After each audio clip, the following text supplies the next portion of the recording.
Hi! Hello! నమస్తే అందరూ ఎలా ఉన్నారండి? బాగున్నారా? ఈ రోజైతే మీకు చాలా యూజ్‌ఫుల్ అయ్యే వీడియో ఒకటి నేను తీసుకొని వచ్చేసానండి. ఈ రోజులలో అందరం కామన్‌గా ఫేస్ చేసే ప్రాబ్లమ్ హెయిర్ లాస్ అండి. దానికి సంబంధించి ఇది అయితే చాలా మంచి రెమెడీ అని చెప్పొచ్చండి. ఇక్కడ నేనైతే యూజ్ చేసే రెమెడీ అండి ఇది. అందుకే నేను మీకు కూడా యూజ్ అవుతుందని తీసుకొచ్చేసాను. మంచిగా ఒక బౌల్ పెట్టేసుకొని దాంట్లో కొన్ని చిటికెడన్ని మెంతులు మరుగుతున్న నీళ్ళల్లో వేసేయాలండి. దాంట్లోకే ఒక 2 స్పూన్ల అవిసె గింజలు వేసేసుకోవాలి. ఇంకా ఈ అవిసె గింజలు, మెంతులు 2 కూడా మన హెయిర్ గ్రోత్ అవ్వడానికి కానియండి, హెయిర్ సిల్కీగా అవ్వడానికి కానియండి చాలా బాగా యూజ్ అవుతాయి. ఇంకా అవిసె గింజలు మనకి ఏ కన్సిస్టెన్సీలోకి రావాలి అంటే, మనకు షాంపూస్ తెలుసు కదండీ! ఆ కన్సిస్టెన్సీ వచ్చేంత వరకి మనం వాటర్‌లో మరిగించాలండి.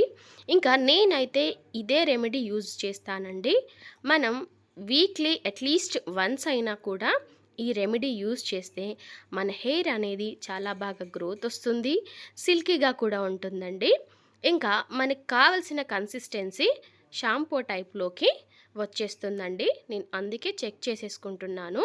కాస్త మళ్ళీ ఎందుకు చెక్ చేస్తున్నానంటే ఎక్కువైపోతుంది ఇలా అని చెప్పేసి చెక్ చేస్తున్నాను. ఇంకా ఇలా చూపిస్తున్నాను కదండీ వీడియోలో నేను ఈ జిగురు జిగురులాగా ఈ మన తీసుకున్న కన్సిస్టెన్సీ వచ్చినాక గ్యాస్ ఆఫ్ చేసేసుకోవాలండి.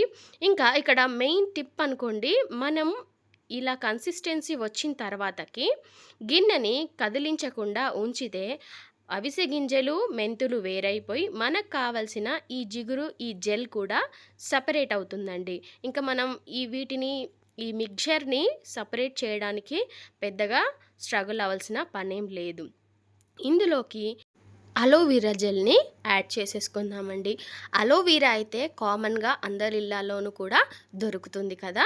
సో, దాని లోపల ఉండే జెల్‌ని మనం ఇందులోకైతే యాడ్ చేసేసుకుందామండి. అలోవెరా డాండ్రఫ్‌ని కూడా క్లియర్ చేయడానికి చాలా బాగా యూజ్ అవుతుందండి. అంత ఎక్స్‌పెన్సివ్ కాకుండా మనకున్న బడ్జెట్‌లో అయితే ఈ రెమెడీని చేసుకోవచ్చండి. ఫ్రెండ్లీ బడ్జెట్ అని కూడా చెప్పొచ్చండి. నేనైతే యూజ్ చేస్తున్నాను ప్రాక్టికల్‌గా. అందుకే నేనైతే ఈ వీడియో మీతో షేర్ చేసుకుంటున్నానండి. హెయిర్ లాస్‌తో చాలామంది బాధపడతా ఉంటారు కదండీ! ఈ రెమెడీ అయితే తప్పకుండా యూజ్ చేయండి. మీకు యూజ్‌ఫుల్‌గా ఉంటుంది. నచ్చుతుంది కూడా. నేనైతే అలోవెరా జెల్‌ని కాస్త ఎక్కువ క్వాంటిటీయే తీసుకుంటున్నానండి. నా హెయిర్‌కి సరిపడా వస్తుంది కాబట్టికిని నేనైతే ఈ క్వాంటిటీ తీసుకుంటున్నాను. మనకి ఆలివ్ ఆయిల్ ఉంటుంది కదండీ! ఆ ఆలివ్ ఆయిల్‌ని ఒక స్పూనెడు తీసేసుకొని ఈ మిక్చర్‌లో కలిపేసుకోండి ఇంకా. అయితే క్యాస్టర్ ఆయిల్ ఉన్నా కూడా ఈ మిక్చర్‌లో కలిపేసుకోవచ్చండి. నేనైతే ఆలివ్ ఆయిల్ తీసేసుకున్నాను. సో, ఈ మిక్చర్‌నంతా కూడా మంచిగా నీట్‌గా కలిపేసుకోవాలండి. ఇంకా అన్నీ ఈ మిక్చర్‌తో కలుపుకున్న తర్వాతకి అప్పుడు మనం హెయిర్‌కి పట్టించుకోవాలండి. ఇలా వారంకి అట్‌లీస్ట్ ఒక్కసారి చేసినా కూడా మన హెయిర్ గ్రోత్ కూడా, మన హెయిర్‌కి ఉన్న డాండ్రఫ్ కానియండి, హెయిర్ స్లిట్స్ కానియండి, హెయిర్ సిల్కీనెస్ కానియండి మంచిగా మెయింటైన్ అవుతూ ఉంటుందన్నమాట. సో, ఇలా తీసుకున్న మిక్చర్ అయితే అంతా మంచిగా సాఫ్ట్‌గా అయిపోయింది కదండీ! ఇంకా నేను హెయిర్‌కి అయితే పట్టిస్తున్నాను. మీకు ఈ హెయిర్‌కి పట్టించేది కూడా చూపిస్తున్నానండి. నేను నీట్‌గా ఒక్కొక్కటి తీసుకుంటూ నా హెయిర్‌కి అప్లై చేసేస్తున్నానండి. ఇంకా ఇలా 2 సైడ్స్ తీసేసుకొని ఆయిల్ ఎలాగైతే పెట్టేసుకుంటామో అలాగే ఈ మిక్చర్‌ని కూడా యాడ్ చేయాలండి.